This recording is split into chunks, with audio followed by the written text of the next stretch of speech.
আজ চলে এসেছি আইসিএসের কবিতার অংশ থেকে সংকলিতার। সেটি হচ্ছে বাবু বলেন। এই বাবু বলেন কবিতাটি শঙ্খ ঘোষের লেখা। যে আলোচনাটা করব সেই এক্সট্র্যাক্টটা হচ্ছে করুক সেটা চাকর বাকরেরা। আলোচ্য অংশটিতে বক্তাকে সেটা বলতে কোন কাজের কথাই বলা হয়েছে, সেই কাজটা চাকর বাকরদের করতে বলা হয়েছে কেন, অন্য কেউ কেন করতে পারবে না। এর মধ্যে দিয়ে কবি কি বোঝাতে চেয়েছেন, সমাজের ঠিক কোন দিকটি আমাদের সামনে তুলে ধরেছেন।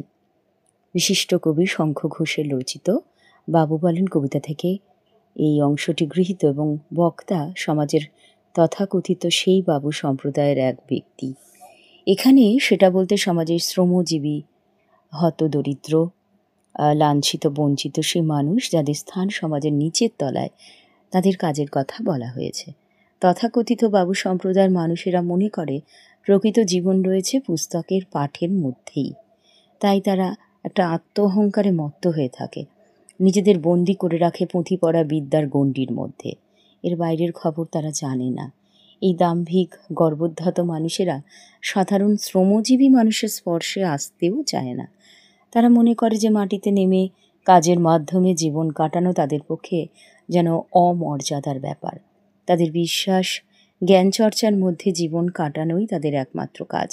নিচের তলার মানুষেরা কাজের মাধ্যমে বাবুদের জীবনযাত্রা সচল রাখবে। এই ব্যবস্থাটা সঠিক। উদ্ধৃতিটির মধ্যে দিয়ে কবি বোঝাতে চেয়েছেন যে বাবুরা নিজেদের সকলের চেয়ে সর্বশ্রেষ্ঠ বলে মনে করে। তারা সমাজের অন্যান্য মানুষকে হেয় জ্ঞান করে, তাদের ঘৃণার চোখে দেখে।